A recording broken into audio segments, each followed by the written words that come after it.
They messing around. Loft Meeting. Loft Meeting. We are calling a very special smoochable Loft Meeting. We're talking about Cooler.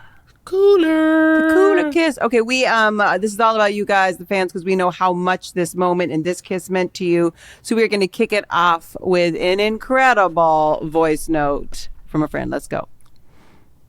That kiss, it's like the playfulness, the like love and friendship between those characters that you see on screen before the kiss actually takes place really just clicks in, and you realize that it's chemistry. Like, it's on-screen chemistry before, and you think, oh, they're such good friends. Like, this is such a, like, I love watching these characters just be mates with each other and all of the characters being friends with each other. But when you see the kiss, it like transforms all those earlier scenes, and when you go back and watch them, you just realize how these two characters are like pining for each other, but they almost don't even know it themselves. And it just becomes, it's like one episode, it just clicks into place, and you're like, oh my goodness, these are the most well-matched screen characters I've ever seen. It so comes out in that kiss, doesn't it? Wow. Oh, I could listen to her read the phone book. Call me. Who's that? We're distracted. You have a beautiful voice. Beautiful voice. Well, thank you for that. I feel the same way. I do feel a lot of people feel that way, which was like something like turned after that episode in terms of the show, where they're like, oh, you're not going by this old formula where you're just going to like tease this thing for like 7 seasons. And then the payoff at the end of the series as they get together. This is going to be like a normal relationship of people in their 20s, and it's going to be messy. And I think that really did change elevated us as a show. Oh, 100%. 100%. It must have been powerful because it definitely overshadowed another kiss and that no one talks about. And it sucks that those two happen to happen in the same episode because, you know, it would... What I wanted to have. I know which kiss you're talking about. I know. I the Nick and Schmidt kiss that happened at the end of the episode. Is that right? That's F what word. we're talking about? Oh, D word and F word. I'm trying to stop swearing. Oh, I'm proud of you. I'm really proud of you. Yeah. Well, shit. Let's jump into some of these questions. Okay. So, all right. Amy. The kiss. This is what Amy wrote to us. The kiss. I wish you could have Zoe and Jake on for this recap since the legacy of the kiss carries on. The build-up overall between Nick and Jess was pure perfection, and the kiss put it over the top. The shock value, the passion, the perfection. I remember watching it by myself with my kids asleep upstairs and wanting to scream, but settling for pacing around my living room and rewinding it to watch it again. It's one of those moments I wish I could watch again for the first time, but I've settled for rewatching it an embarrassing number of times. I also think it made the whole world fall more in love with Nick Miller than they already were, and solidified Jake Johnson as not only an amazing comedic actor, but a killer romantic lead. The beauty of New Girl is that a character like Nick, who very much doesn't have everything all together, a lot of the time is capable of becoming anything with a little confidence and getting out of his own way, including the romantic hero in this case. And what a powerful example to lean on in our lives. Oh, it's like a therapy session. Oh, Amy. Life lessons. Amy. Life lessons from a naughty kiss in a game. Amy, you got kids, girl. Slow down. You know what I did wonder is after like rewatching that kiss was like, wow, that really sets the bar. It's like an unrealistic thing to sit there and be like your friend and you're hoping that they know how you feel about them and thinking that they're going to just like one day just like grab you and take you and kiss you and like pop. And it you know. Well, you know why it doesn't happen like that? Because the risk is so greater than the reward. That's exactly right. Like if it don't go right, y'all ain't friends no more. That's also right. There's a lot on the line. So, you know, like consent, checking in, figuring it out, which, you know, it's not TV. In TV, he could kind of do the thing with Dr. Sam, the thin board of plywood away, and get around with it all. And you don't just go wrong. You just don't be grabbing people and kissing people like that. Don't be grabbing people and kissing them. But on a show, wow, on a show it's cool, but like, hot. Imagine me at the mall and I see somebody I like, and I'd be like, It's going to be so romantic when I just grab this strange woman by the shoulders and just kiss her.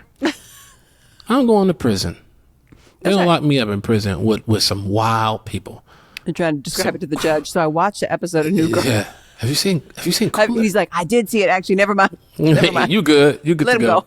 Let him go. Okay. Oh, Hannah. The next one's from Hannah. Okay, you read it. Okay. Hello. First of all, I am loving the podcast. I am so glad it is back. We are too. I've been watching New Girl from the beginning, and I literally haven't stopped since. I've lost count of how many times I've watched New Girl because I just have it playing around the clock. I love to hear it. I love it too. This episode in particular is one of the best for so many reasons. The kiss is obviously one of them. I mean, it was tender but firm. And he was a man and I was a woman. Those are the perfect ways to describe it. I look forward to it every time I rewatch. The timing is just right. You're still laughing from how painful it was watching them try to kiss for the game, and then it just surprises you right at the end of the episode. I get all excited and giddy for them all over again. The way they are so dang goofy paired with the sincerity of Nick's kiss, you understand why it was so hard for him to just suck it up and French her a little. Another reason this episode is so amazing is because Winston's "Hey girl, what that thing do?" is quoted on We didn't a even regular. talk about that line. It's one of the funniest lines ever. And that had to be improvised. Yes, it was. For sure. They ain't write that. I came up with that. It has to be quoted on a regular basis in my home. My husband and I burst out laughing anytime we rewatch it or when one of us says it. It's just the best. Was it scripted or improvised? Hannah P. I improvised that moment, yes, because I do it again. I actually wrote it in no, actually I didn't write anything. I wrote it in the episode that I wrote. I think I just improvised it in that moment as well. That's just something that I like to say. I shot it what that thing do. But I don't actually say it in person. I don't say it in real life. That's weird. It fits the moment perfectly of just struggling to find something to say that's cool and casual. And Brenda's song is so funny. And she's just like, no, whatever that is, don't do that. Anything but that. Our next one's from Caitlin. Okay. When filming the episode or reading the script, did they know or realize that this episode was going to be one of the ones that really stuck with fans? Music plays such an important part in shows, and there have been incredible needle drop moments in the series, like Green Light during the elevator kiss. What did you think about the choice to include no music behind Jess and Nick's first kiss?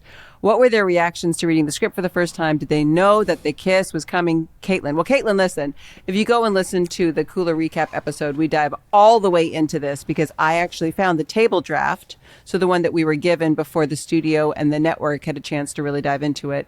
And then the production draft, which is the one that we shoot with. And there was no kiss in the table draft. And then there was a kiss in the production draft. So a lot of things changed. I personally, and New Girl, you're right, has incredible choice in music and how they pair the music and use music. I think such an element of surprise was so important in this kiss. The fact that they didn't do that little music manipulation to get you ready for it is one of the reasons why it was so powerful and why you just felt so shocked. Yeah. And I think it actually worked. 100%. You didn't need the music. I think the music would have taken away from it.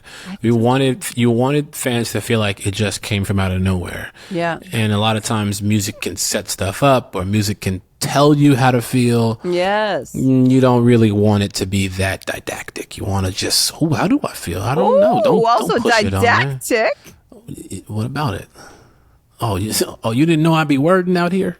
I was going to say this. I've known you for over a decade. I've never heard you say the word didactic. And you know how my brain works as a woman? I go, what smart woman is he hanging out with that used the word didactic? And he's like, I'm going to be didactic all over the place. I'm going to be using it here. I'm going to use it there. I have this word now. This beautiful woman taught me this word. Just saying. I've been dating Ana de Armas lately. She's... Manifest. I gotta put it out there. Their reactions to reading the script for the first time, there was no kiss. There was nothing to react to. So they didn't know it was coming.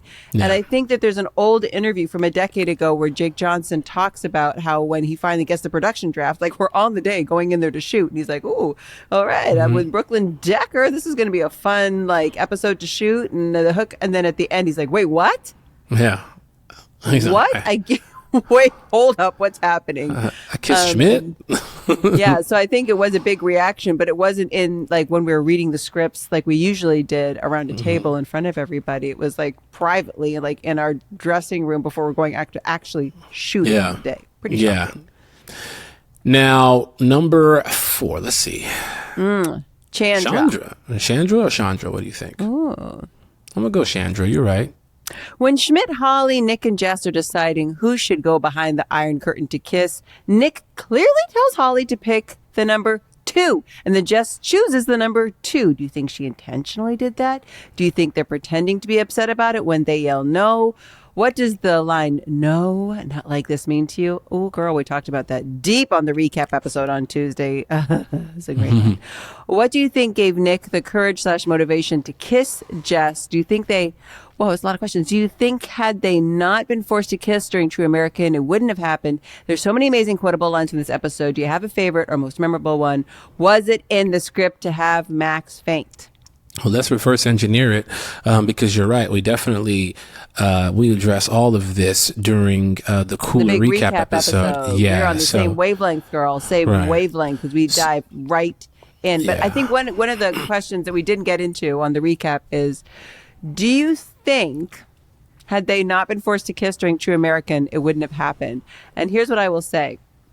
In that safety of the game, like Love Island, like I talked about in the recap episode, I think in the safety of the game where like it doesn't count, they could kind of explore and test like the electricity between them in it. And I think they were shocked that they both had it and it was mutual. Because they're not often alone in a scenario talking about being physically intimate. When do you do that with your friend? And here they were, and they both could feel in their own bodies. You could see like, oh, I really want to do this. Oh, gosh. And I think that the True American game like exposed that. Yeah. But the kiss happened out of the game. 100%. So, but I don't think without the True American game, it would have taken a lot longer for it to happen. True American was their They almost got fluffer. to play with it. That's right. True American was their fluffer in that moment. Right. If you don't know what fluffer means, go ahead and Google it.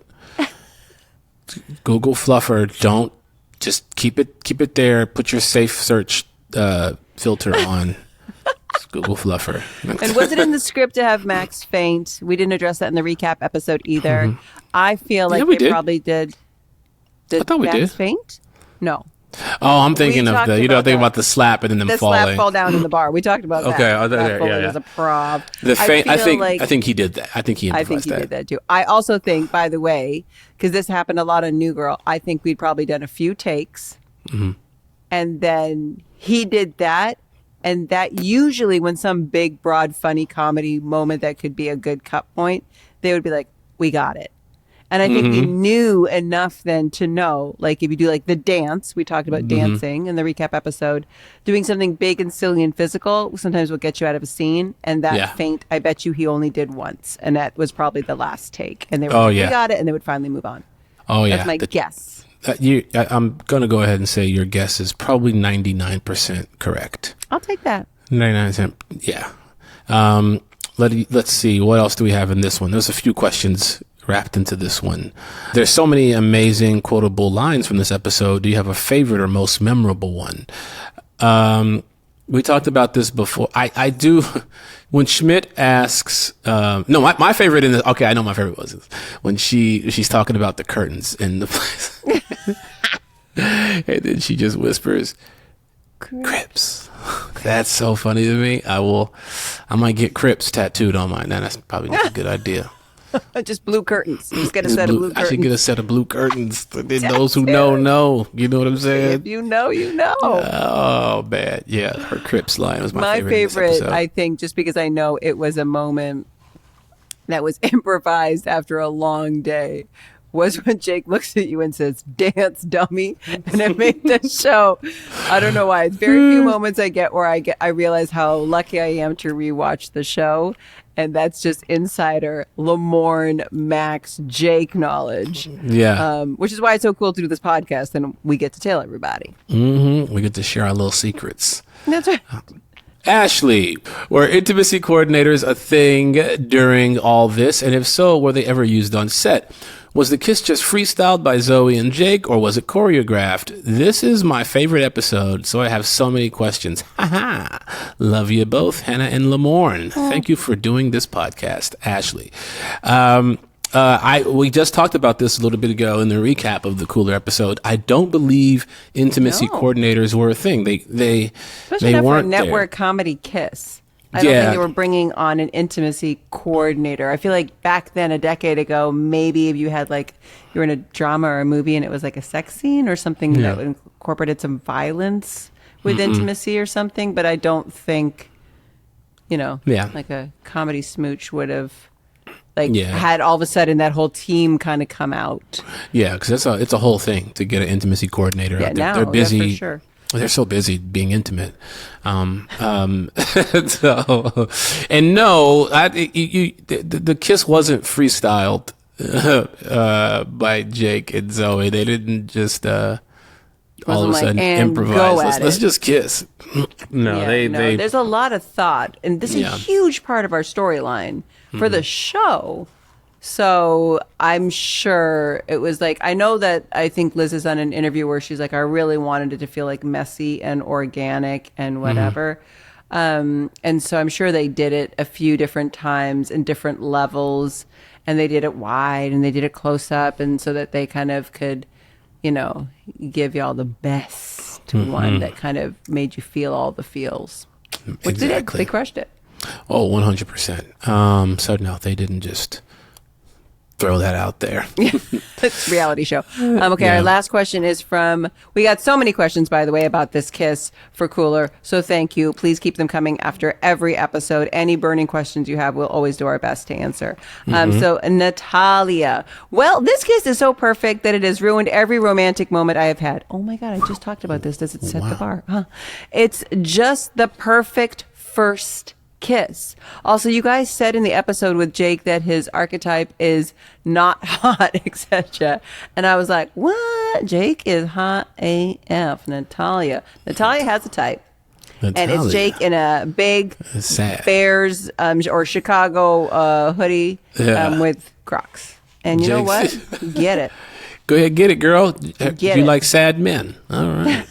Is this Brooklyn Decker's character? Is this Holly? No, this is very interesting. Very, very interesting. Yeah, Jake talks about in his personal life how he was never cast as the hot guy or anything like that when he was first coming up as an actor. And I think we talked about this on our interview with Jake. I know I've spoken to him about it on numerous occasions because it's funny how life turns around. But he did a tampon commercial where he was the before guy. In a tampon commercial. So you're right. I remember this. Jake has transformed into one of the hottest hot guys on planet Earth. Shout out to Jake Johnson for being Tom Cruise. Cutie. When they rank them, they go Bradley Pitt. They go Denzel. They go Jake Johnson. They go.